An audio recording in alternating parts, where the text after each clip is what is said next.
Hello everyone and welcome to another video. So first and foremost, I just want to apologize for the lack of uploads. I was pretty busy with uni, so not a lot of time to spare there, but I'm back. I'm on uni break, and today we have with us a very special gaming PC. Now, the main attraction of this system lies under the CPU cooler, which is the R9 Fury X from AMD. Now, what's so special about this card is that it has a liquid cooler as its only cooler option because of how much hardware it was packing under this small card. Like, look at this thing.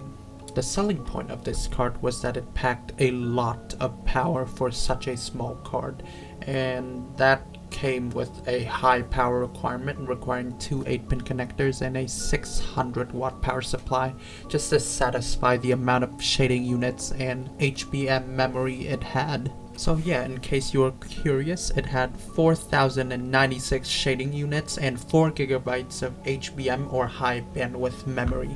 For context, the GTX 1660, which is its modern day equivalent in terms of performance, has about 1/3 of the amount of shading units.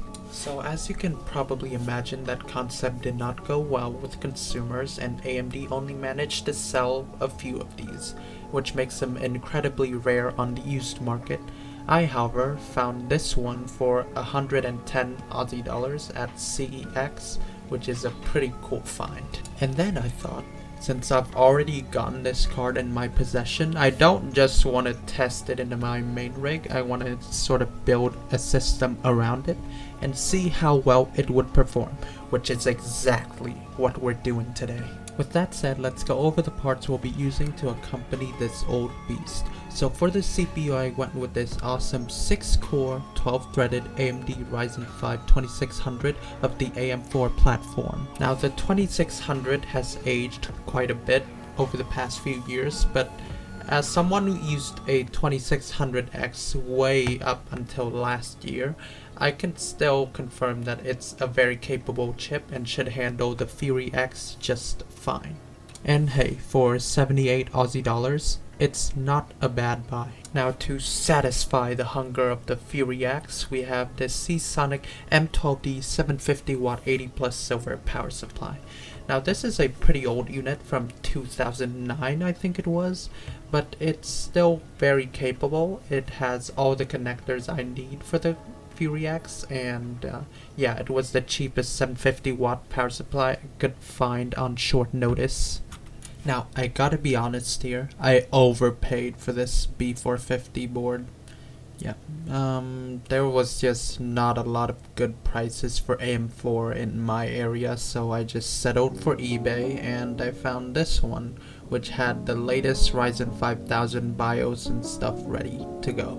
And yeah, it came in its box, which was also pretty nice. The B450M HDV is honestly a very bare bones board, but it should be able to handle everything we're installing into it today. For memory, I didn't go with anything too flashy. This is a pretty basic 2x8GB kit of DDR4 clocked at 3200 MHz from Patriot, and it was 60 Aussie dollars, so a bit of a no-brainer.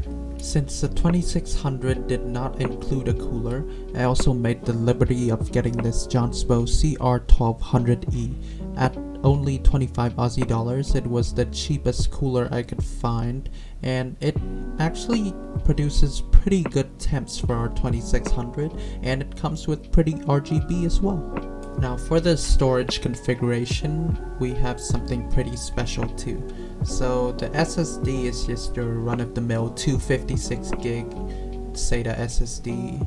This one's from Patriot, and it costed me around 23 Aussie dollars. Now for extra storage, I got this pretty special hard drive. It is an SSHD, which is the strange middle child of a SATA SSD and a SATA HDD. So it's not as fast as an SSD, but not as slow as your traditional hard drive. Pretty strange, I know. And it costed me a lot, so I had to put it into something. Next up is the case. We have the Thermaltake Versa H18 window. So this is not the tempered glass version, which means it only has the acrylic window, but it only cost me 60 Aussie dollars, and honestly, it looks clean enough. Like, the tempered glass is honestly not that necessary. And yeah, also this mesh front for airflow. Like, what more can you ask for? And finally, to spice up the build, I got some RGB fans here. This is a Cool Moon 3-pack RGB fan kit, and it's honestly just your run-of-the-mill 3-pack fan kit from Amazon. Nothing too special about this one other than the colors. Now, tallying up all the parts and prices, we've come to a total of 617.12 AUD or 408.53 USD. Now, this is not bad of a price for a modern-esque Ryzen system with all the bells and whistles, but the Fury X is a bit outdated, but we do have the Nemes drivers, which are modded drivers for older AMD cards to help with that. So yeah. And so, without further ado, let's get to the build montage, shall we?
the build done and dusted, it's time for the first boot.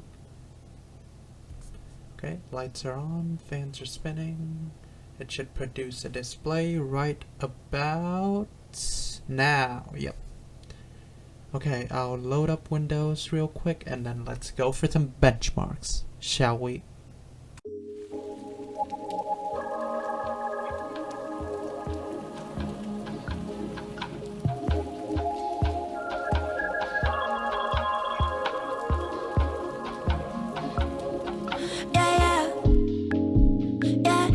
Take the criticism, but you love to criticize us. Yeah.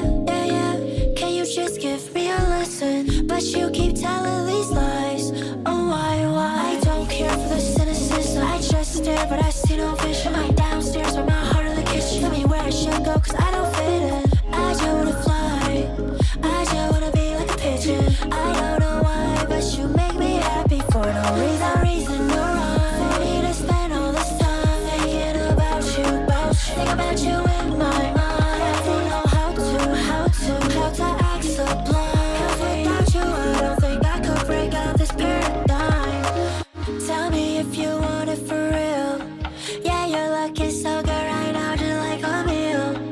If you had a man, you know I would steal. Just hold my hand, yeah, I want you to feel what it feels like to be by my side, to be by my worst, to be by my life, to be you're always first. For you I'd always try. Just hope I never cry. Just hope we'll touch the sky. No reason no rhyme for me to spend all this time thinking about you. Think about you in my mind. I don't know how to act so blind. Cause without you I don't think I could break out this paradigm.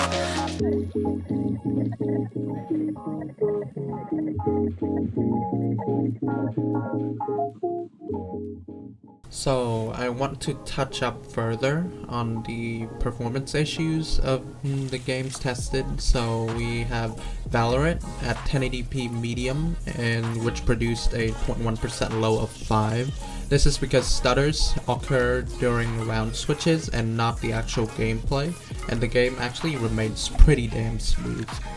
Warzone is a pretty demanding game, so this system can still handle it, but there are some micro stutters during gameplay. They don't affect the experience, but it's still something that's worth noting in my opinion. And I believe that is the end of the video. So as you can see from the benchmarks, the Fury X still has a lot of life left in it, especially thanks to the modern Nemes drivers, which allowed us to run all these newer games at decent frame rates and graphic quality settings. And for around $400 US, it's not a bad buy and provides some decent price to performance, but your mileage may vary with an older card like the Fury X. Oh yeah, there we have it, the $400 R9 Fury X gaming PC. So I'm sorry this video doesn't go too in depth into the R9 Fury X's history, because honestly there's just not a lot about it other than it was a batshit insane idea in the first place. So yeah, I hope you guys enjoyed the video. Like it if you did enjoy it, dislike it if you hated it or whatever. You're free to do that. Stay safe, have a nice day or night wherever you are, and I hope to see you all around for my future content. Love yous.